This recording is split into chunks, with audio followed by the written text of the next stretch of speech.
ปีตาคนมันให้เติบแต่ตัวบานกาเจิญไงนี่หรือก็ซ่อนในสัตว์นั้นแต่ตัวบานกาเจิญมวยขายหอยแต่มันประกาศให้ได้บานเด็กยมทำมันประกาศปีปลุกมากันแน่คนมันไหนก็เต้าการตกเรื่องปีจะต้องก็จึงกลายประเทศก็เต้าการตกเรื่องปีตีมวยตกปาตกรรมบอกประกาศมุนน้อมไอเมียนการเรียบจอมปาตกรรมเนี่ยคือในเรื่องชาอันตรายชีพตัวจำนวนแต่ก็ได้จำนวนชราก็ได้มันนู่นได้ตัวปาตกรรมตัวที่จำนวนดอกเนี่ยก็ได้ดอกนั่งเอามันดูตุ้งเตียงไปพบโลกปีปลุกในขยมในใจจังอัดอุดมีในถักอัดปฏิห่อเนี่ยก้อนเท่ากันนะแต่ประชังในพลังมีดอกมือเนี่ยมันนู่แต่ไปจี50เนี่ยตีกิมลีอยู่มันเนี่ยเช่นเตยไปพบมันนู่ขนมเบโดคืออับอัดโจเจตระบอกได้กาทีปัตตากาโจรู้มีนะแบบให้30เนี่ยเสียงเทียบโจรู้ในขนมเบโดอัดบานแต่โจโชช่วยตัวเลยขนมจำนำดอกมือเนี่ยกลัวสาปิดเนี่ยก้อนเท่าเนี่ยระบบประกันมีมาปวนเนี่ยพอแต่มาปวนเนี่ยนึงดับใบตุกคือกิเต้าแต่ปลาลุยบ่โยงตามอกตุ่นจุลมาดูนึงต้องอ๋อเต้าดาวก็มีซอยมาเนี่ยดาวก็ดอกจุลอุตัยจุลสันทาเกียนะเกียงหูจุลรีสอร์ทหอบมาฮะเอาลุยจีลานจีจนฮะเอาลุยกับเปล่าเด็ดผมมองมาอ๋อมีมาปวนเป้เดี๋ยวคนมันไหนเต้าคือมันดูแต่โจรุ่งผมบุญรอยเวทเท่าแต่อาวตมีนะผมบุญรอยมาให้กจลมาต้องจับเพยตั้งปีกระตีโมกตึ๊บผมบุญรอยให้เดินเนี่ยในอัพระบบรายการเมียนดอกเมินเนี่ยแต่โจรุ่งปฏิการมหาสมเนี่ยนอกจากมือแต่การเปรียบเทียบกิโยอาจจำนวนจงกล่าวนึงว่าเปรียบเทียบปัญไตกิจเล็กทางบริษัทจีจบ้าไม่ก็มันเรียบจอมเอาไอ้ทำไมในไกลประเทศฝึกการบอกชนะรอสำเร็จรอบมันตั้งคืนตีบางคนรวมเลยรอบคืนนี่อันนี้คือเป็นจุลในเนี่ยกันนัดวัดเชียมาเนี่ยเราthấyกันนัดเชียไม่บอกคืนบอกง่าเนี่ยก่อนเติร์ดดอกเมินเนี่ยแต่โจร่วมแต่ปรามเมินเนี่ยจังเนี่ยน้องเนี่ยดอกเมินเนี่ยแต่โจร่วมแต่หาสำเนี่ยจังcái sau mà nóแต่ไปช่างแต่ta biếtบัตรนี่นะอยู่รันจันทร์บัตรดินี่ประเทศกันนะปัจจุบันกี่อัดจังกี่ประอุดดาวก็ดาวเกิดมนุษย์กี่จูลซาวต้องกี่เถื่อถ้ากับทวงกี่เถื่อสองได้กี่เถื่อจูบกี่เถื่อเซลฟี่ต้องเอากี่คืนจังนำไปชี้สังเกตจะตัดซะตลอดแต่ปัจจุบันถ้าอ่อนคือยังในแขกประเทศกี่กองเท่าคนมันนะจังนะแต่เปิดมันต้องกี่เก้าโมบินาคลาเธอรบขมายเนื้อรบเมียนประมาณแบบเพย์ผมไปประเทศนะแต่คนมันได้เติมโมแบบเพย์ไปประเทศประเทศหนูมาจับประเทศหนูมาจับประเทศหนูมาจับประเทศจับเต้าตั้งอ่ะแต่เราโมปีบรุเซลโมปีเบลจิกโมปีอัลมังโมปีอิตาลีโมปีเอสปานโมปีในฝรั่งนั่งเสียโมปีอังกฤษคือเต้าโมต้องออกมารบแต่มูลแต่เนี่ยปาตกรรมเนื้อนี่เมียนเมาตัวแต่รบไปนะเต้าแต่มาพุ่มอ่ะเต้าแต่ไปเชี่ยวชนมารีสอร์ทมวยอ่ะมาพูดชนิดจะทานนะเนี่ยอันนี้คือขยมใหญ่จังมวยว่าแต่ขยมเงาค่ะ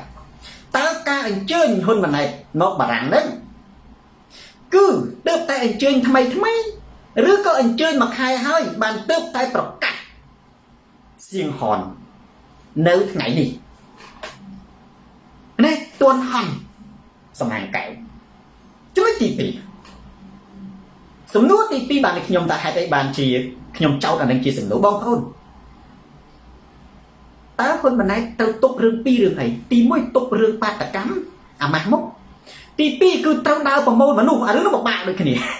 พวกมนุษย์ได้แต่กองโตรคนมันไหนคือมันแม้นชีมนุษย์ได้เต้าได้ชันเตะเตะมนุษย์พรมกับใจโดยปริโดยแต่เห็นนั่นนะคือcáiดาวประโมทเต้าได้ขาดพรมกับใจจุ๊ยมนุษย์ตัวตำรองจูมั้งคือมนุษย์ได้เกียงโกมนุษย์ได้เกี่ยเต้ามนุษย์ได้เกี่ยเรียบจำมันแม้นชันเตะเตะ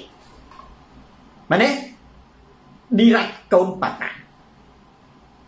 nhưng hôm mà tôi tốt bi tôi chỉ có từ tua ban mà nu tôi từ tua con men bắt tay chỉ ca nghe mùi đại khát không bằng bảy đào cất đào rừng đào cao dọc nào tục rừng đào vào môn mà nu từ con trâu phóng tục rừng bạc từ cam phóng đôi chân con ai tọt ca tham mày đặng bấy cùng ai miền ca hiệp trong toàn về cái gì rứ có quạt lúa hiệp trong chia sớm ngay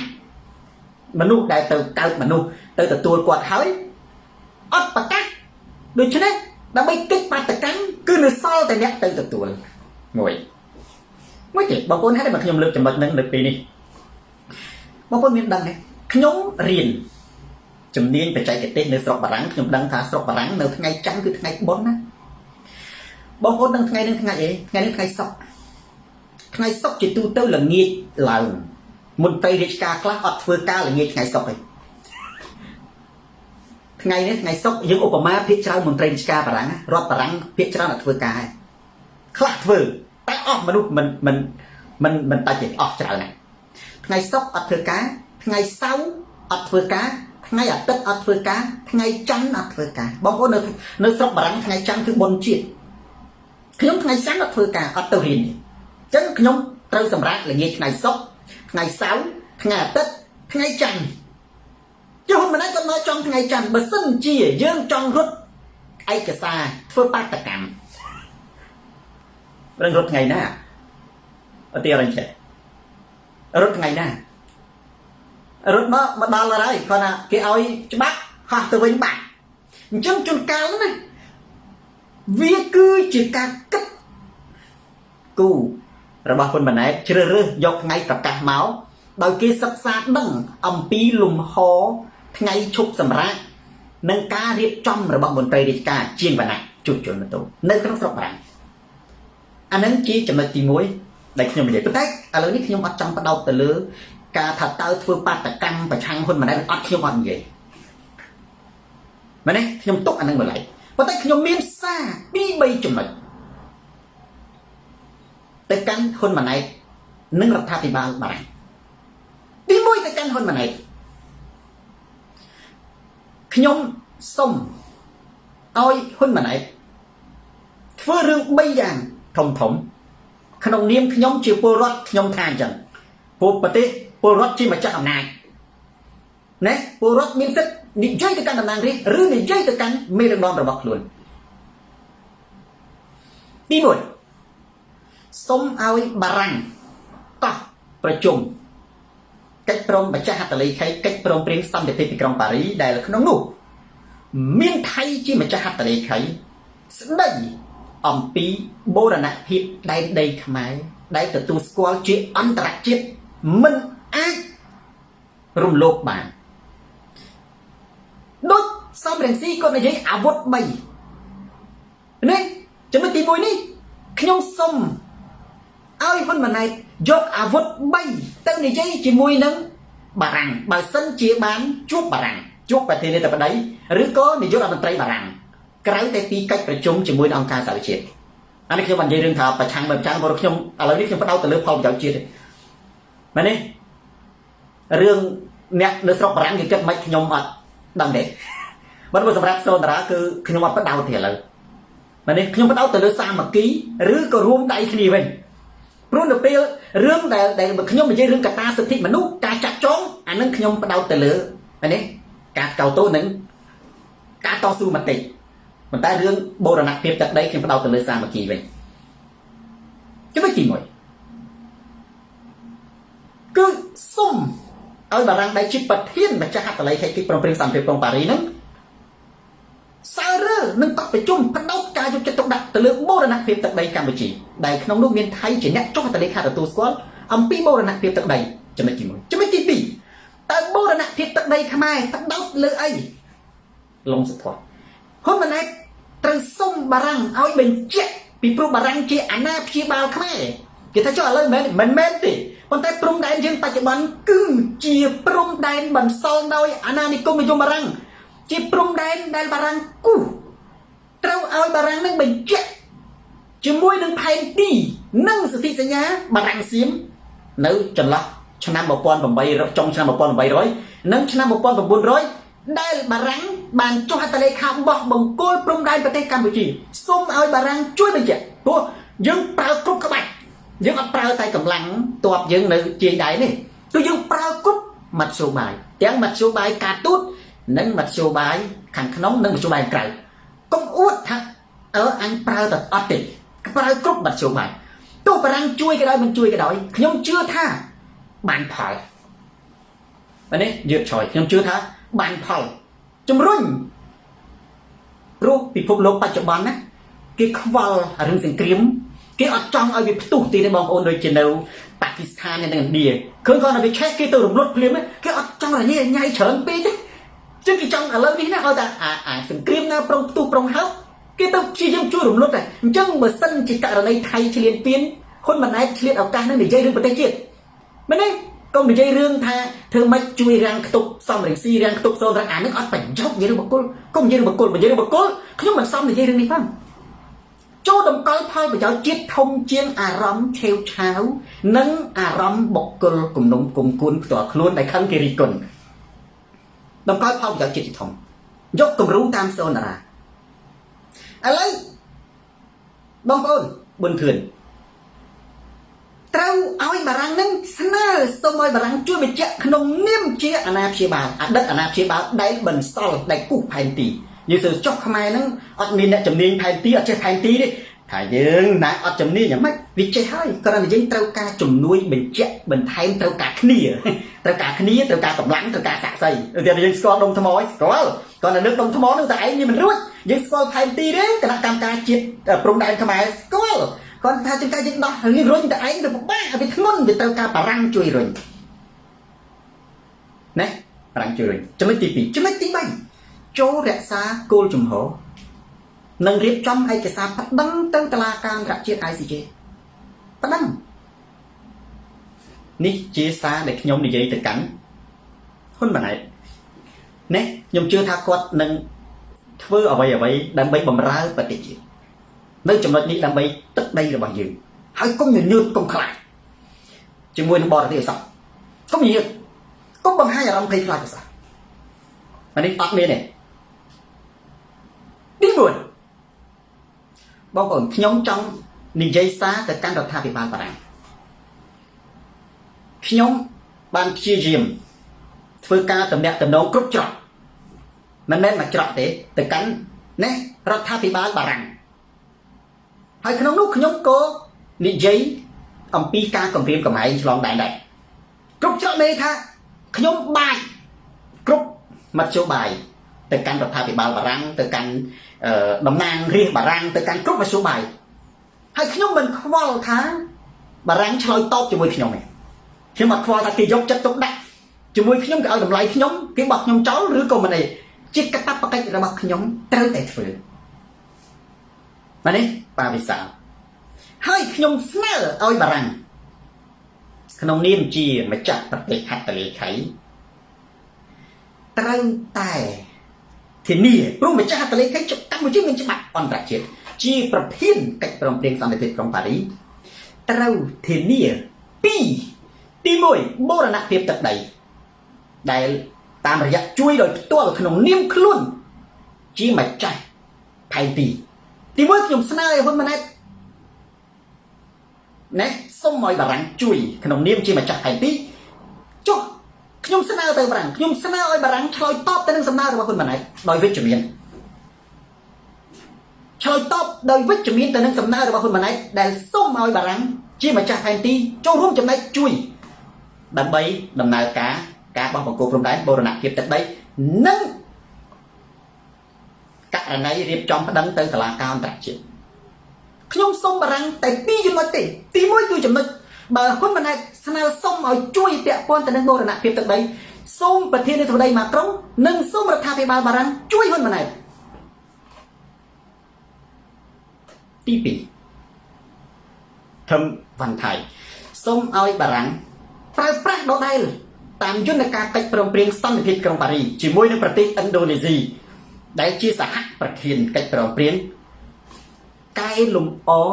សិទ្ធិមនុស្សនិងសេរីភាពនៅក្នុងប្រទេសកម្ពុជាកែលម្អសិទ្ធិមនុស្សនិងសេរីភាពនៅក្នុងប្រទេសកម្ពុជាហើយខ្ញុំសូមទៅហ៊ុនម៉ាណែតវិញថាបើសិនជាបារាំង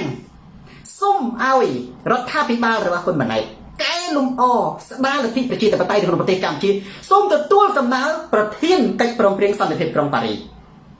អានេះវាទៅមកបងប្អូនណាសូមចឹងវិញខ្ញុំសូមថាឲ្យបារាំងបើហ៊ុនម៉ាណែតស្នើសុំជំនួយតាក់ទងទៅនឹងកិច្ចការព្រំដែនសូមបារាំងជួយហ៊ុនម៉ាណែតហើយបើបារាំងលើកកិច្ចការសិទ្ធិមនុស្សនិងលំហលទ្ធិប្រជាធិបតេយ្យសេរីភាពដោយផ្អែកលើកិច្ចព្រមព្រៀងសន្តិភាពទីក្រុងប៉ារីសទៅកាន់ហ៊ុនម៉ាណែតសូមឲ្យហ៊ុនម៉ាណែតទទួលយកណែសំណើរបស់ប្រធានកិច្ចព្រមព្រៀងសន្តិភាពទីក្រុងប៉ារីសឬក៏សំណើរបស់បារាំងតែប៉ុណ្្នឹងអត់មានអីទេណាហើយការសម្រេចយ៉ាងណាបើសម្រាប់ខ្ញុំ ខ្ញុំមិនដឹងទេសម្រាប់អ្នកសុកប្រាំងគេថាទៅធ្វើបាតកម្មប្រឆាំងហើយតែខ្ញុំនេះដូចមិនបាច់ទេទៅគ្រប់គ្រងទៅអបទៅនេះវិញទៅជំរុញ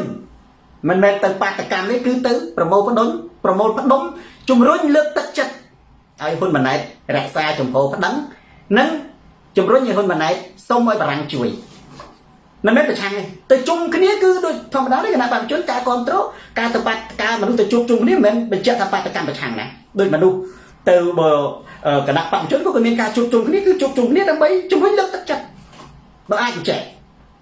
មកនេះយុវជនខ្មែរពីរឧទាហរណ៍ទេណាប្រទេសសន្តានដឹងទេចុងក្រោយនៅក្នុងប្រធានបទទី1ហើយខ្ញុំនឹងភ្ជាប់ទៅប្រធានបទទី2បន្តិចបងប្អូនប្រធានបទទី1ខ្ញុំចង់ឆ្លើយទៅកាន់បងប្អូនយើងនឹងខេងសុភាពជាការផ្ដល់ក្តីសង្ឃឹមមួយគេថាថៃអត់ទទួលស្គាល់គឺ ICJ តុលាការអន្តរជាតិថៃអត់ទទួលស្គាល់ការសម្រេចនានាណាទាំងអស់របស់អន្តរជាតិបងប្អូនឃើញខ្ញុំសរសេរលើនឹងថាម៉េចស៊ីមរៀបអង្គរខ្ញុំសរសេរថាមិនទទួលស្គាល់គឺទទួលស្គាល់ខ្ញុំឧស្សាហ៍និយាយពាក្យទស្សនវិជ្ជាដែលវាលំបាកប៉ុន្តែយើងត្រូវរៀនគិតណាបងប្អូនហេតុតែបានខ្មែរយើងភាគច្រើនក្រហើយនឹងខ្សោយហ៎បងប្អូនដឹងទេដោយសារតែយើងខ្ជិលគិតយើងចូលចិត្តស្រួលខ្មែរយើងមានក្តីប្រាថ្នាដូចតាមរឿងព្រេងហ្នឹងបានស្រីបានប្តីអ្នកមានដេកស៊ីបានសំណាងមកហើយខ្ញុំកូនស្រីខ្ញុំមានកូនស្រីវិញខ្ញុំនិយាយចឹងមកចង្អុលមុខមកខ្ញុំចង្អុលមុខកូនខ្ញុំមកបដៅភ្លាមធនធានមនុស្សនៅក្នុងសង្គមមួយទាំងស្រីទាំងប្រុសត្រូវការកោសិកាដើម្បីឲ្យសង្គមនឹងវាមានសុខភាពល្អវាទាល់តែមនុស្សខ្លាំងបុគ្គលនីមួយនឹងជាកម្លាំងសង្គមណាបោះបង់ចោលអាកំណត់ចង់ស្រួលចង់ដេកស៊ីចង់ស្រួលសំណាងបានប្តីអ្នកមានមិនបាច់ទេអត្តាហិអត្តនោនេថោយើងកាន់ពុទ្ធសាសនាអត់បានដែលយកទិស្ដីមកប្រើទេខ្លួនទីពឹងខ្លួនពេលដែលខ្លួនយើងខ្លាំងយើងអត់ត្រូវការអ្នកណាអត់ចាំបាច់ត្រូវការអ្នកណាទេមនុស្សយើងឲ្យតែខ្លាំងអត់ត្រូវការអ្នកណាទេជេរមួយបងប្អូនបង្រៀនកូនស្រីណាឲ្យខ្លាំងអានឹងបានដើម្បីឲ្យកុំចាំឲ្យមនុស្សប្រុសលើកបន្ទុកយើងត្រូវលើកបន្ទុកមនុស្សប្រុសមនុស្សស្រីត្រូវតាំងចិត្តថាលើកបន្ទុកមនុស្សប្រុសកុំចាំឲ្យគេឲ្យកូតាដូចហ៊ុនសែនហ្នឹងចាំឲ្យកូតាមិនបាច់ឲ្យមកខ្ញុំមនុស្សស្រីបកកាយទេអត់ទេខ្ញុំមិនមែនជាទីងមងឲ្យអ្នកឯងលើកបន្ទុកដាក់ខ្ញុំចេះដើម្បីខ្ញុំសប្បាយទេខ្ញុំចង់បានសមត្ថភាពខ្ញុំបើខ្ញុំធ្វើមិនកើតកុំដាក់ខ្ញុំមើលនេះចាបងប្អូនយើងអត់ខ្វល់ថាថៃទទួលស្គាល់ឬមិនទទួលស្គាល់ទេយើងអត់និយាយរឿងហ្នឹងទេស្រីម៉ៅគឺត្រូវតែផ្ដឹងហើយគេខ្ញុំនិយាយថាភាសាទស្សនវិជ្ជាគឺភាសាឲ្យមនុស្សគិតតាភាគច្រើនសូនតារាមិនសូវនិយាយត្រង់ទេហេតុអីខ្ញុំត្រឡប់ទៅវិញហើយបងប្អូនហេតុអីបានជាខ្មែរពួកអឺរ៉ុបពួកអាមេរិកពួកអឺរ៉ុបពួកចិនវាមានជាងខ្មែរដោយសារពួកនោះអត់ខ្ជិលគិតខ្មែរយើងចង់តែពីស្រួលចង់តែអត់ធ្វើអីចង់បានរបស់ស្រាប់ចង់ឃើញអ្នកមានបុណ្យចង់គិតថានឹងមានដោយសារបុណ្យជាតិមុនខំទៅធ្វើបុណ្យនឹងអត់រកដើម្បីមានធូធីជាតិនឹងឯងចង់បានតែជាតិក្រោយចំណុចមានក្រខ្លាំងខ្សោយគឺជាកំណត់អ្នកកំណត់ណាបងប្អូនអញ្ចឹងពេលដែលឃើញសូនតារានិយាយអីសរសេរអីរៀងលំបាកបងប្អូនគិតតិចទៅគិតគឺធ្វើឲ្យខួរក្បាលយើងដើរធ្វើឲ្យខួរក្បាលយើងលះធ្វើឲ្យខួរក្បាលយើងមាន reflect ធ្វើឲ្យយើងនឹងកាន់តែឈានទៅអញ្ចឹងហើយបានជាវាមានកម្រិតរបស់វាណាចាំសម្ដីសូនតារាប្រទេសដែលមានប្រជាជនខ្ជិលគិតហើយចង់ស្រួលតែជាប្រទេសដែលត្រូវគេត្រួតត្រាពីព្រោះគេគិតឲ្យអ្នកគិតឲ្យយើងគេមិនដែលគិតចង់ឲ្យយើងស្រួលឬនៅក្រោមយើងទេគេតែងតែគិតចង់ឲ្យយើងណាចង់នៅលើយើងនឹងប្រើប្រាស់យើងជានិច្ចគេនឹងឲ្យយើងស្រួលប្រសិនបើយើងប្រគល់អំណាចនិងប្រគល់ឥទ្ធិពលទៅឲ្យគេចឹងខ្មែរយើងខ្ញុំនិយាយពាក្យហ្នឹងបងប្អូនយល់ណាខ្ញុំនិយាយទៅកាន់ថៃទៅកាន់បងប្អូនខ្មែរទៅកាន់ពិភពលោកថាចុះថៃមិនទទួលស្គាល់គឺជាការទទួលស្គាល់មានន័យថាម៉េចគិតតិចមិនទទួលស្គាល់គឺស្មើនឹងការទទួលស្គាល់មានន័យថាបើខ្លួនអត់ទទួលស្គាល់ច្បាប់អន្តរជាតិអញ្ចឹងខ្លួនឯងទទួលស្គាល់ថាជាចៅឆ្លៀនពៀនទឹកដី បើខ្លួនឯងមិនទទួលស្គាល់ច្បាប់អន្តរជាតិមានន័យថាខ្លួនឯងត្រៀមធ្វើសង្គ្រាមឈ្លានពានបើខ្លួនឯងត្រៀមធ្វើសង្គ្រាមឈ្លានពានហេតុអីបានជាខ្លួនឯងស្វែងរកយុត្តិធម៌អានឹងចឹងណាការមិនទទួលស្គាល់របស់ថៃជារឿងល្អមានន័យថាបង្ហាញយើងត្រូវប្រើប្រាស់សារនោះទៅកាន់ពិភពលោកឲ្យខ្មាស់គេម្ដងហើយយើងគិតថាវាមិនខ្មាស់ទេប៉ុន្តែយើងត្រូវកោតជាការចំណេញដែរមានពេលខ្លះរាល់ព្រួញរបស់សត្រូវមិនមែនសុទ្ធតែត្រូវដើមទ្រូងយើងទេសុទ្ធតែជាមានព្រួញខ្លះជាអំណោយទេគឺគេនិយាយថាទទួលស្គាល់គេចង់បង្អាក់កុំឲ្យយើងប្តឹងហើយគេចង់ប្រើប្រាស់កម្លាំងដាក់សម្ពាធនិងធ្វើការចរចាពីព្រោះចរចាគឺចែកចាយយករបស់រួមទៅចែកចាយបងប្អូនត្រូវចាំសម្ដីសនរាបនិនថៃណានឹងមិនទៀមទាអ្វីដែលមិនមែននឹងមិនទៀមទាអ្វីដែលជារបស់ខ្លួនទេជាសារទស្សនវិជ្ជាទេកិតខ្មែរយើងកូនសិស្សសនរាចាប់ពីថ្ងៃហ្នឹងទៅភាសាអង់គ្លេសហៅទៅ brainstorming ត្រូវតែព្យុះខួរក្បាលកុំខ្ជិលគិតបងប្អូនណាពេលដែលបងប្អូនខ្ញុំនិយាយរឿងមួយបងប្អូនស្មុករឿងអីគិតតែឃើញពេលបងប្អូនគិតឃើញភ្លឺអសบายធ្វើបញ្ញាបងប្អូនកើនបងប្អូនអ្នកណាយល់សម្ដីសនរាខ្ញុំទៀតមែនទេថៃណាមិនដែលទៀមទាមិនដែលច្បាំងទៀមទាអ្វីដែលខ្លួនមានទេខ្ញុំចង់តេស្តកូនសិស្សសនរាបន្តិចមុននឹងចូលទៅដល់ព្រោះជួនកាលខ្ញុំចិត្តតែប្រាប់ទៅអានឹងចូលដល់ហើយចប់អានឹងចូលដល់ប្រធានបទទី2តែម្ដងតាស្រីម៉ៅមីនេះថាម៉េចថៃមិនដែលទៀមទាអ្វីដែលជារបស់ខ្លួនទេខ្មែរទៀមទាអ្វីដែលជារបស់ខ្លួនថៃមិនដែលទៀមទាអ្វីដែលជារបស់ខ្លួនទេស្រីសោះមានន័យថាម៉េចភាសានេះជាភាសាគិតខ្មែរយើងត្រូវតែរៀនគិតបងប្អូនដែលគេអាចធ្វើយន្តហោះបានមិនមែនមនុស្សចង់ស្រួលធ្វើបានទេគិតណា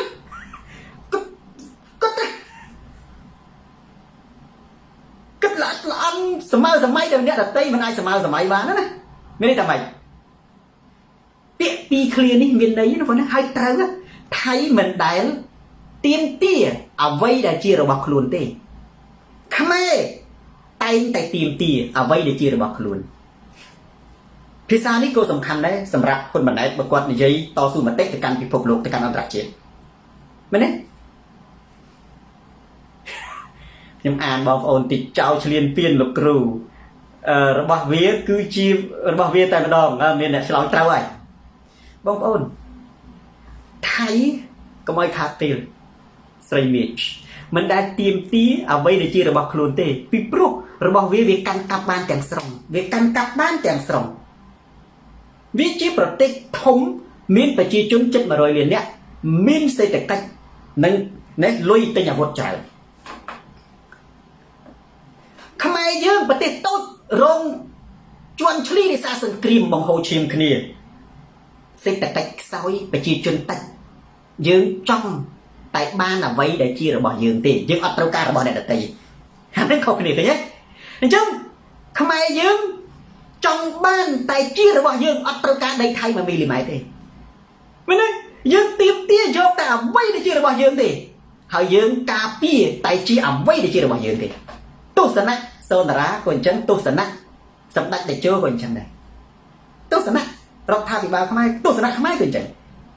អាហ្នឹងឯងខ្ញុំនិយាយថាខ្មែរយើងតែងតែទៀមទាអ្វីដែលយើងមានយើងត្រូវតែទៀមទាកាន់កាប់ការពារចុះថៃ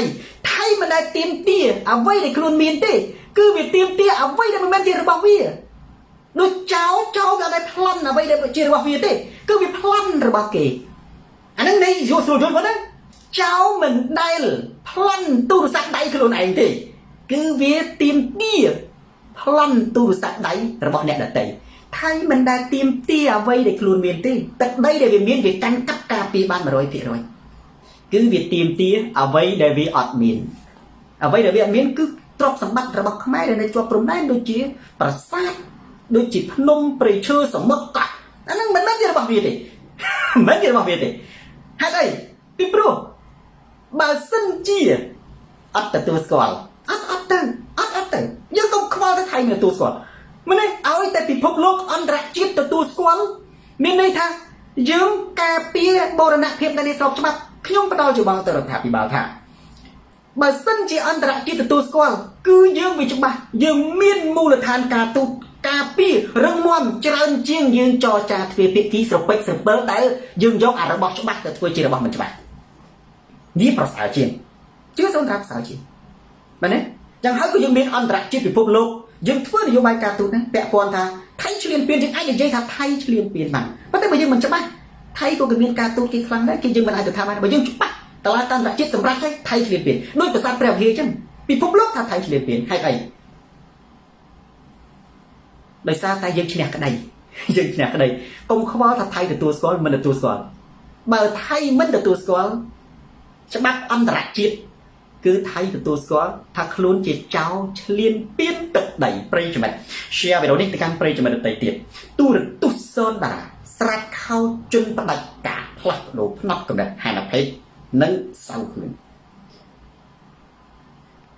ប្រធានបទទី2ខ្ញុំនិយាយបន្តិចដោយសារតែនេះហ៊ុនម៉ាណែតមកបារាំងហើយខ្ញុំជាអ្នករស់នៅស្រុកបារាំងជាអ្នករស់នៅស្រុកបារាំងខ្ញុំប្រើពាក្យនឹងខ្ញុំមិនមែនជាបារាំងទេព្រោះខ្ញុំអត់មានសញ្ជាតិបារាំង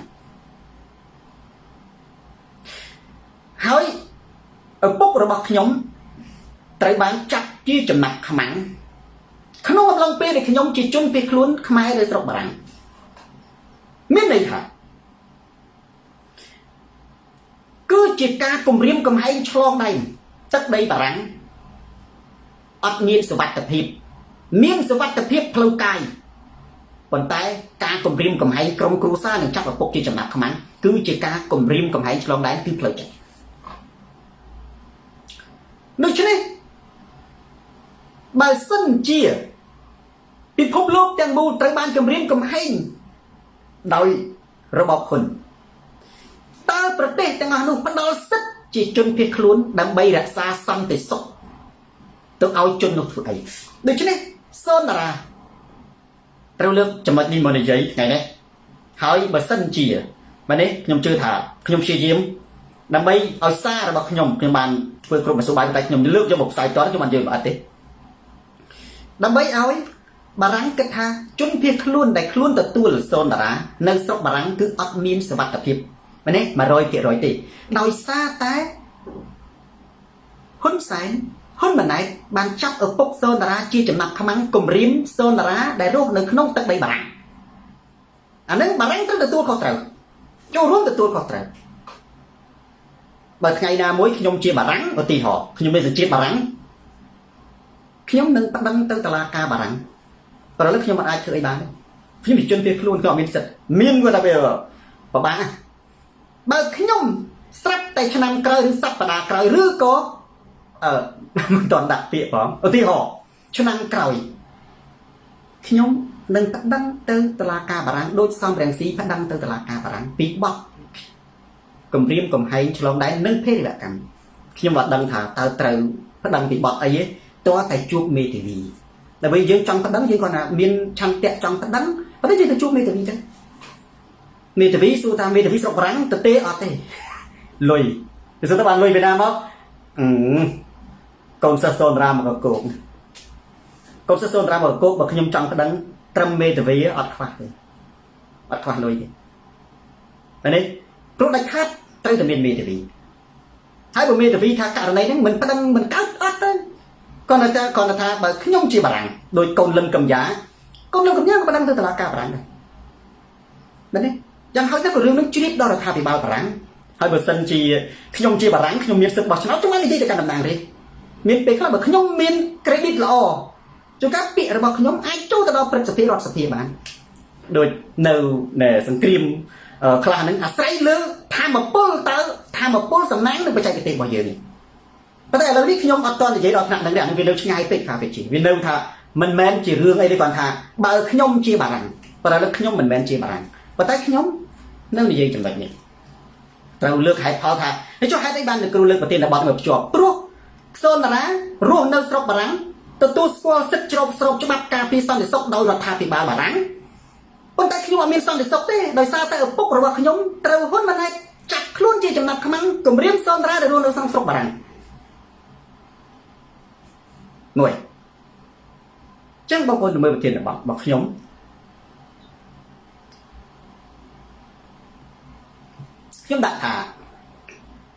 ចំពោះការចាប់ខ្លួនឪពុករបស់ខ្ញុំជាចំណាប់ខ្មាំងខ្ញុំខុសពីកម្មសុខារឿងទំនាក់ទំនងជាមួយហ៊ុនសែននិយាយនេះខ្ញុំអត់មានថាលោកប្រធានកម្មការខុសឲ្យខ្ញុំអត់ទេខ្ញុំចេះប្រៀបធៀបត្រឹមតំណែងតំណងបងប្អូនខ្ញុំនិយាយរឿងល្បែងនយោបាយឧទាហរណ៍ថាខ្ញុំប្រៀបធៀបតំណែងតំណងលោកប្រធានកម្មការជាមួយហ៊ុនសែនគឺស៊ីជម្រៅមានន័យថាស៊ីជម្រៅទាំង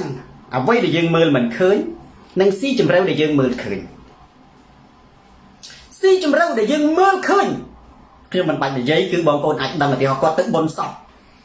ដូចមិនដូចកំដរសពណាក្រុមការងារគាត់ចូលគណៈបច្ចុប្បន្នសល់គាត់ទៅបុណ្យសព2 ដង 3 ដងគាត់ណាហ៊ានទៅសេសារនៅក្នុង Facebook បដិសេធសំរងស៊ីគាត់ហ៊ានអ្វីគ្រប់យ៉ាងអាហ្នឹងអ្វីដែលយើងមើលឃើញដើម្បីយកចិត្តហ៊ុនសែនដែលហ៊ុនសែនហ្នឹងបធូរដោះលែងគាត់ឲ្យធ្វើនយោបាយតែទីបំផុតហ៊ុនសែនចាប់គាត់ចងនៅក្នុងទ្រុងផ្ទះ27 ឆ្នាំបងប្អូនមានឃើញជាក់ស្ដែងយ៉ាងហ្នឹងរូបតំណែងតំណងដែលយើងបានឃើញចុះតំណែងតំណងដែលយើងបានមិនឃើញតំណែងតំណងដែលយើងមិនឃើញគឺតាមរយៈសារបែកធ្លាយយើងឃើញហើយប៉ុន្តែបើហ៊ុនសែនបើគាត់ទំលាយសារគឺគាត់ចង់កំទេចទេចង់ប្រើប្រាស់និងកំទេចមានន័យថាគាត់ប្រើលែងបានហើយខ្ញុំនិយាយនេះខ្ញុំមិនមែនមានន័យថាលោកប្រធានកម្មការជាមនុស្សអាក្រក់ល្អខ្ញុំគោរពគាត់ដែរគាត់ថាខ្ញុំប្រៀបធៀបក្នុងកម្រិតតំណែងតំណងតែប៉ុណ្ណោះទី1ខ្ញុំនិយាយពីអ្វីដែលយើងឃើញទី2តំណែងតំណងខាងក្នុងមួយទៀតគាត់បង្កើតគណៈបកណាគណៈបកមិនដឹងជាគាត់និយាយអីខ្លះជាមួយហ៊ុនសែនចកោនេះតាមសម្លេងផ្សេងទៅគាត់ថាអូបង្កើតគណៈបកចឹងទៅដើម្បីឲ្យមានគ្នាចឹងទៅប្រកួតជាមួយសំរងស៊ីព្រោះហ៊ុនសែនអត់ត្រូវការឲ្យប្រមូលផ្ដុំទេប៉ុន្តែស្រាប់តែកម្មសខាទៅចងសម្ព័ន្ធមិត្តជាមួយសំរងស៊ីនាំឲ្យបង្កើតគណៈបកសង្គ្រោះជាតិឈ្នះហ៊ុនសែនអាហ្នឹងគឺហ៊ុនសែនគាត់អាចខឹងគាត់អាចថាអីទីត្រូវជាមួយអញវាក្បត់អញទៅចងដៃជាមួយរាំងស៊ីមកធ្វើបាបអញអាហ្នឹងមានន័យថាហ៊ុនសែនគាត់មានហេតុផលនៅក្នុងការខឹងដោយសារតែវាមានតំណែងតំណងល្បិចនយោបាយទៅល្បិចនយោបាយមកកម្មសខាគាត់ឆ្លាតគាត់លេងជាមួយហ៊ុនសែនគាត់ឆ្លាតគាត់ប្រើនៃកម្មសខាគាត់ឆ្លាតគាត់ប្រើហ៊ុនសែនណាឬក៏អាចដោះដូរការជជែកគ្នាតាមអនឡាញណាមួយសម្ងាត់ដូចសេងសេរីយ៉ាងឧទាហរណ៍មែនទេដោះដូររឿងអីមួយប៉ុន្តែកម្មសខានៅតែរក្សាចំហដដែលទេមិនមែនជាមនុស្សហ៊ុនសែនគាត់ថាក្នុងតំណែងតំណងហ៊ុនសែនដែលធ្វើឲ្យហ៊ុនសែនសង្ឃឹមមានពេលខ្លះនេះដែលហ៊ុនសែនថាបោកគាត់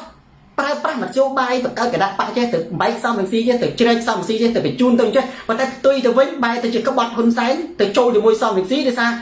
កម្មសខាគាត់ឆ្លាតគាត់ចង់ប្រើមធ្យោបាយរបស់ហ៊ុនសែនហ្នឹងនាំឲ្យហ៊ុនសែនខឹង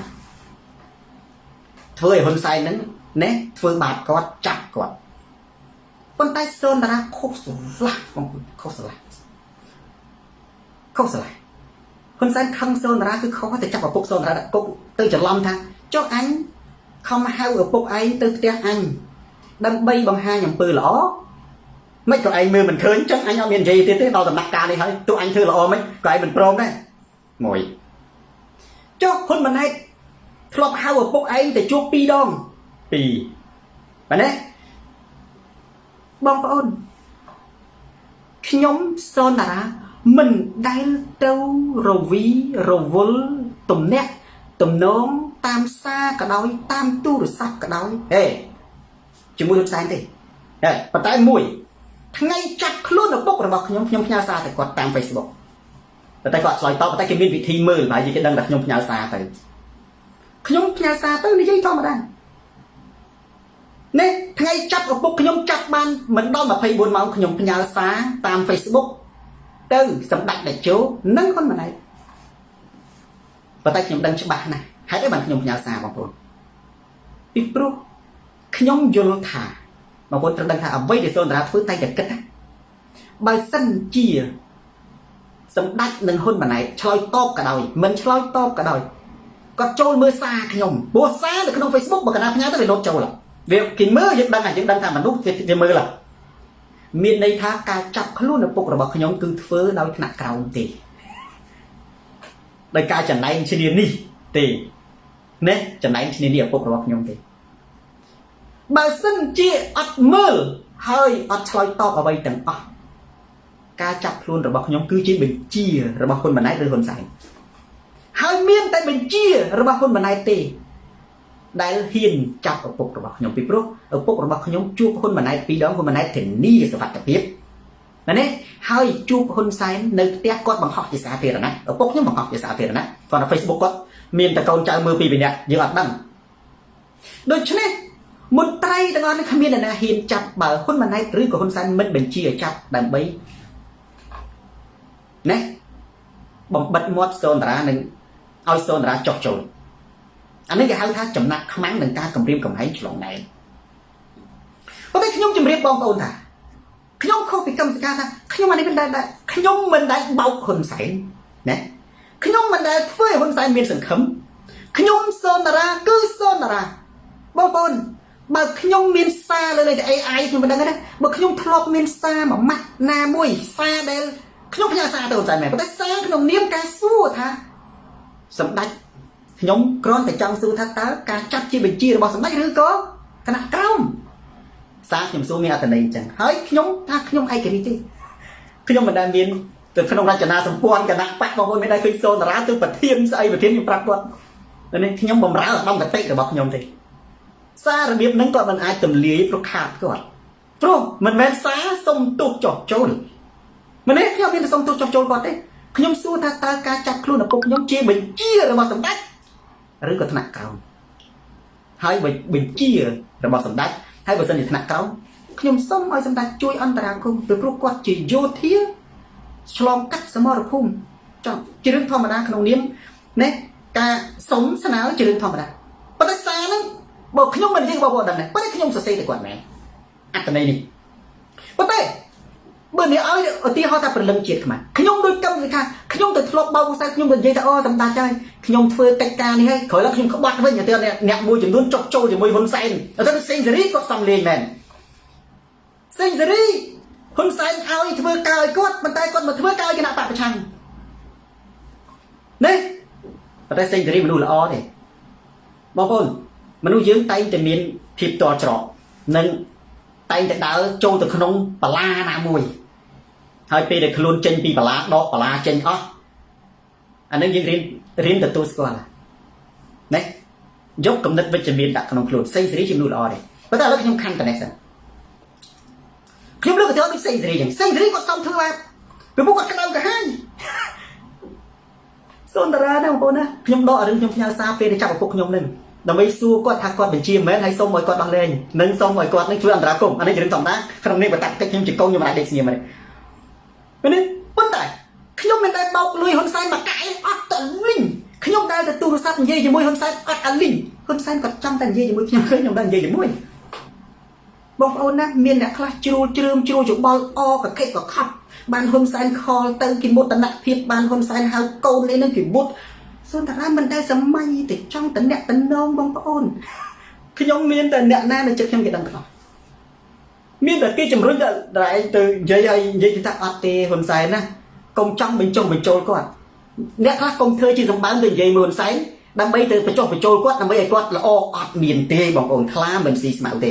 ហ៊ុនសែនគាត់ត្រូវការបញ្ចុះបញ្ចូលយើងអត់មានអធិបុលទៅបញ្ចុះបញ្ចូលហ៊ុនសែនទេហ៊ុនសែនត្រូវការកែប្រែយើងអត់មានអធិបុលទៅកែប្រែហ៊ុនសែនទេចាំឲ្យច្បាស់ចេះសូនតារាច្បាស់យល់ច្បាស់ណាស់អំពីរឿងហ្នឹងចឹងសូនតារាមិនដែលទៅពាក់ព័ន្ធជាមួយហ៊ុនសែនមិនដែលទៅនិយាយផ្ទាល់ជាមួយគាត់មួយម៉ាត់ក៏អត់ដែរ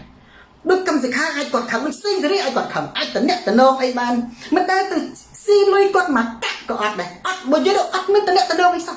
មួយទៀត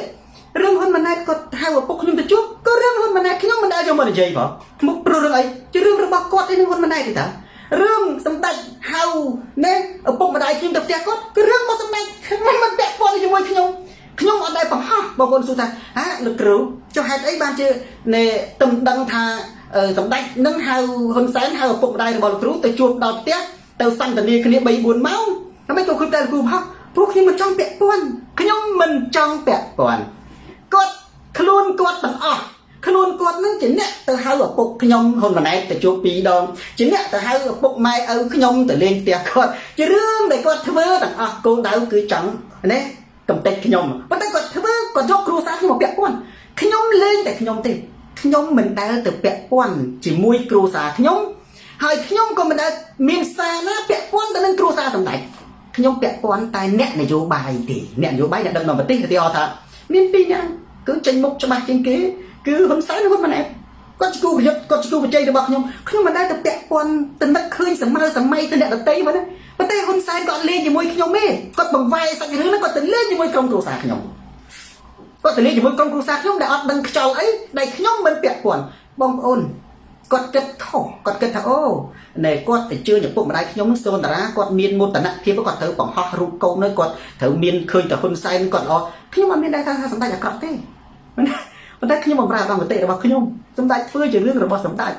ហើយខ្ញុំអត់មានដែរពាក់ព័ន្ធនឹងគាត់ទេពុកម្ដាយខ្ញុំយ៉ាងម៉េចនេះដោះស្រាយតែខ្លួនសម្ដេចខ្ញុំអត់មានបានសុំសម្ដេចហើយខ្ញុំមិនដែលទៅនិយាយទូរស័ព្ទមានសន្យាជាមួយសម្ដេចថាអូខ្ញុំនឹងយកការឲ្យសម្ដេចខ្ញុំនឹងធ្វើចេះជាមួយសំស៊ីខ្ញុំអត់សោះអាលីងមិនដូចកឹមសុខាធ្លាប់មានតំណែងធ្វើឲ្យគាត់ខឹងណាបោកគាត់ហើយចង់បោកអញនិយាយឲ្យមកក្បាច់ឲ្យខ្ទេចអត់ដូចសេងសេរីសំហ៊ុនសែនខឹងចេះសូនតាសូនឥឡូវសម្ដេចដើររចំណុចណាមួយសម្លេងក៏ដោយសារក៏ដោយលើកលែងតែសារដែលខ្ញុំសួរសម្ដេចទេថាជាបទបញ្ជាឬក៏ខ្នាតក្រោមសុំឲ្យអន្តរាគមន៍ទេប៉ុន្តែក្រៅពីនឹងដើររកមើលទៅបង្កើតអកោនកន្លែងដើររកមើលបងប្អូនបើមានចេះហើយជាប្រហែលជាមានមនុស្សច្រើនអ្នកប៉ុន្តែមនុស្សដែលបងប្អូនស្គាល់ទេចុះមនុស្សពីរនាក់ដែលហ៊ុនសែនអត់មានសារបែកធ្លាយទី1លោកប្រធានសំរងស៊ីទី2សូនតារាហេតុអីព្រោះខ្ញុំអត់ល្វីល្វល់រឿងបកគលខ្ញុំគិតថាលោកប្រធានសំរងស៊ីដូចគ្នាណាខ្ញុំអត់ល្វីល្វល់រឿងបកគលខ្ញុំល្វីល្វល់តែរឿងប្រទេសជាតិហើយខ្ញុំអត់ចាប់អារម្មណ៍អ្នកណានិយាយដើមខ្ញុំឬខ្ញុំអត់ចាប់អារម្មណ៍ហ៊ុនសែនឲ្យអីមកខ្ញុំអត់ដែលខ្វល់ថាសម័យឃើញកន្លងហ៊ុនសែនឲ្យអីមកខ្ញុំអត់អាលីងគាត់ខ្ញុំអត់ត្រូវការហ៊ុនសែនឲ្យអីមកខ្ញុំទេ10លានក៏ដោយ100លានដុល្លារក៏ដោយខ្ញុំសូមឲ្យតែគាត់មានគុណធម៌កុំតែធ្វើបាបជនស្រុកត្រង់ទេតែប៉ុណ្ណឹងហើយក្នុងនាមគាត់ជាអ្នកមានអំណាចបើសិនជាកូនចៅគាត់ធ្វើបាបមនុស្សស្រុកត្រង់គាត់ត្រូវតែជួយអន្តរាគមន៍ព្រោះតួនាទីរបស់ Spider-Man ណាបរិបទពីពីគឺជួយជនទន់ខ្សោយពីព្រោះពុកខ្ញុំធ្លាប់ជួបហ៊ុនម៉ាណែត2ដងធ្លាប់ជួបសម្ដេចមនុស្សដែលទៅជួបហ៊ុនសែនហើយដែលទៅជួបហ៊ុនម៉ាណែត2 3ដងមិនអាចទៅមានសវត្ថិភាពផងតើតម្លៃហ៊ុនម៉ាណែតនឹងសម្ដេចនៅឯណាតើតម្លៃនៅឯណាងាប់ហើយបើនិយាយចឹងសយបងប្អូនណាបើនិយាយចឹងខ្ញុំមិនចង់និយាយអាហ្នឹងបើនិយាយចឹងពុកខ្ញុំជាប់គុកដោយសារតែជួបសម្ដេចពូមនុស្សដូចជាប្រធាននាយករដ្ឋមន្ត្រីថៃហ្នឹងធ្លាក់ខ្លួនឈឺឬក៏រោងចក្រវាក់សាំងរាឆេះដោយសារតែជួបសម្ដេចត្រូវឲ្យអ្នកជួបសម្ដេចហ្នឹងទៅជាមនុស្សដែលសំណាងមានចម្រុងចម្រើនជាជោគជ័យសេរីសួស្តីគ្មានអ្នកណាយើងបាច់បានអាហ្នឹងបានសម្ដេចអស់ចាចុះបើពុកខ្ញុំជួបហ៊ុនម៉ាណែតហើយជួបសម្ដេចផ្អើលពេញនឹងហើយមនុស្សដែលជាមនុស្សដែលទៅជន់ផ្ទះសម្ដេចដោយក្រុមគ្រួសារណាហើយនៅកូនចៅសម្ដេចហ៊ានប្រមាថអានឹងសម្ដេចមានតម្លៃអីខ្ញុំនិយាយនេះគឺកាពិតខ្ញុំក៏ចង់បកស្រាយប្រាប់បងប្អូននេះដោយសារពាក់ព័ន្ធបារាំងខ្ញុំនៅស្រុកបារាំងវាពាក់ព័ន្ធនឹងការគម្រាមកំហែងឆ្លងដែនខ្ញុំមិនដែលទៅបោកសម្ដេចខ្ញុំមិនដែលដូចសេងសេរីខ្ញុំមិនដែលដូចកឹមសុខាខ្ញុំមិនដែលទៅមានតំណែងតំណងអីទៅទូរស័ព្ទទៅនិយាយឲ្យសម្ដេចមានសង្ឃឹមហើយហើយធ្លាប់ទទួលការងារអញហើយហើយធ្វើអញ្ចឹងអញហើយហើយក្បត់អញឲ្យបំរើអញខ្ញុំអត់ត្រូវការអីពីសម្ដេចទេខ្ញុំអត់ត្រូវការការតែងតាំងខ្ញុំអត់ត្រូវការលុយខ្ញុំអត់ត្រូវការបនស័កខ្ញុំត្រូវការតែបំរើឧត្តមគតិរបស់ខ្ញុំជាទស្សនវិទូជាអ្នកប្រាជ្ញណាដើម្បីបំភ្លឺយុត្តិធម៌នៅក្នុងសង្គមតែទោះបីជាសំរងស៊ីកាន់ដំណើរក៏ដោយឧទាហរណ៍ណាគាត់ធ្វើរឿងអយុត្តិធម៌ក៏សូនតារានៅតែសូនតារាដដែលទេសូនតារាមិនមែនជាកម្មសខាមិនមែនជាសេងសេរីទេអញ្ចឹងហេតុផលដែលសម្ដេចលេងនេះវាលេងខុសរឿងទៅលេងជាមួយក្រុមគ្រួសារខ្ញុំតែក៏អត់ដឹងអីទៅជប់ជាគណៈបកប្រជាជនមែនទេអានឹងឯងតែខ្ញុំចង់បកស្រាយរឿងនេះមួយហើយរឿងនេះណាដឹងច្បាស់អ្នកដែលដឹងច្បាស់ជាងគេគឺសម្ដេចជួនកាលមិនគាត់អាចខ្វល់ជុំអញខំហៅឲ្យវាមកប៉ុណ្ណេះហើយវានៅតែបន្តទៅវាយបហារិះគន់អញទៀតខ្ញុំសូនតារាពីមុនណាមិនគឺសូនតារានៅអញ្ចឹងរឿងសម្ដេចទៅខ្ញុំអត់មានតែបតិសម្ដីជាមួយសម្ដេចមួយម៉ាច់ផងឥឡូវសម្ដេចមានសម្ដីណាដែលបតិជាមួយខ្ញុំបញ្ចេញវីដេអូមក ไปtranh xa mà bà chính mà thật nhông vậy cái rồi bà chính mà đi hai bộ bà chính tranh xa để nhông nhờ xa sông dòng đặt xua dòng đặt thật chỉ bọt mình chia mới còn mơ phẳng còn lục trò và đẹp đằng miền đây thác ất phải giỏi còn mình trong là vì là vốn lạiแต่ปันในหายvì cho bạn thì mà lục cho công phai công mà nhà việc nhà xa hay nhà rồi bạch mơ đi nhông chưa là còn lục trò là nhông tộc xa để nhông nhà tại quát đấy để tộc về nó bạc cáo mày tỏ rồi mơ thì chỉ đứng thông mà khi một bên cái ta bắt cái chỉ câu nè hai nhông trăng thì xua sắm tay plus bay miền na khi mà ai chụp băng đẹp tây bán thế nhông miền băng là na thế chân ban chỉ nhông lớp chấm nói bật thiên là bọt đi nè sông khăn nè bằng phồn thá nhông không bị cầm khá không bị xây xử đại khi mà đại miền tổng nhẹ tổng đô mấy sao chịu môi còn có mình ai tại khăn nhông ban thế rương mình ai tha anh thưa và năng hơi nơi tại anh nơi trong tiết sắm tay cứ chỉ ca sắm tay bao sắm tay được mà chỉ ca sắm tay bao sắm tay được không sắm tay thưa chứ rương bao sắm tay trong hao đi trong hao đâu nhông đâu bảo rằng nhông nơi tại chỉ nhông thưa cách ca giúp để thỏa nè cách ca mình đâu sẽ thỏa cách ca nè thôi mà đã chẳng niệm anh nâng hơi đây nhông trong bên chợ prap sắm tay rương tha sắm tay thưa khổ hỏi mấy thưa khổ hỏi nên là đi sọc hai công chẳng làm thế cho nên cả anh là ô anh là khỏi nhông bị đau mồm mấy cái nhông này chẳng vị thi chặt mà nó chưa chừng nặng mắng là do mình tự đặt cục chung slot trắng đấy này hơi dương rồng băng từ tôi bán bôn ba rồi mấy á hơi dương sẽ ấp ca chi và mát vì nè đặt tay để sao chi tổng vừa được bao nhiêu đấy mình lúc nào lơ lúc tới bị cha là na chẳng bao giờ chẳng mấy ban chỉ nhông lời đi khi mà miền này thế vì pro không liêm nhông chia sama chết kêu xả về để kênh kêu xả rồi kêu đi sắm tắt đấy mình ai nơi xí má này và tay nhông nó trên hồ Columbus mình từ phương để cho bay chấm nặng khăm mang bán đi nét chấm nặng khăm mang mình ai phương chấm nặng khăm mang bán đi đi chứ đấy rằng mày nhông lời than chẳng nhông miền này tê nhông chia diêm mình đấy thứ à vây được nhông ai thứ bán đâu đồ đấy hơi rương cạnh cá không bật tê cái đó cài bật tê cái đó nhông chia diêm phương trong cõi bà nhông chia bà rằng ngày nào mùi mà cho năm pi cho năm bay cho năm tiền chia nét đối tôn lâm cầm giả nhông nâng sắc xa cho mười thử ví tao như mà đăng thang mà cho năm pi cho năm tiếp cho bác on trả chi để phải pro đẳng mấy gì mà đăng thế bắt đăng tôi chẳng nói có thể đăng này cái thái bắt đăng nó vì mình chưa nè nhông ăn miếng rụng băng này thì nhông con là rụng băng ao bị phục lục đăng ao bị phục lục đăng hay bởi ngày nào mùi nhông ai miếng là tập thể và nhông chia bạc đắng nhông ai để dây cho môi đầm nang đi bán nhông nó bẩn to về cả nhông trong băng này bị phục lục nhông chưa thà pi và liên đào từ một pi vì liên đào từ một hàng vì mình ai trở lọc cao với bản tỷ à vây được nhông trong bán cứ bật tay cam chưa corrupt sự thích mình luôn nâng miếng sợi phim tay nó bật tay ở vây để hôn sang trong bán cứ trong tổng tích này đặt tay vì ọt đôi kia tỷ chân phải chi chuyên vì để trái rồi than nhẹ na chi mình luôn miên con là tho miên cái tệ mình đất bất bật cất nhẹ na khải nhẹ na dọc con là tho chi úp bạc co sầm đay ta bay tổng tích nhẹ đặt tay mà này miên bê khác con là tho là bạc sầm đay cứ sầm đay ta bay sầm đay tổng tích nhẹ đặt tay đấy vì mình men chi là bạc bật tỷ còn ôn nó từ đây sơn là môi nó bị chọc rong cá sầm đáy sắp tay khải hay ấy bởi vì bật mình men chỉ là bỏ sầm đáy thì nhóc tôi lộn gì vậy thà sầm đáy là ó mình men chỉ ông pơ là ó đừng mình thà sầm đáy là cọ mình men chỉ ông pơ cọ mình chân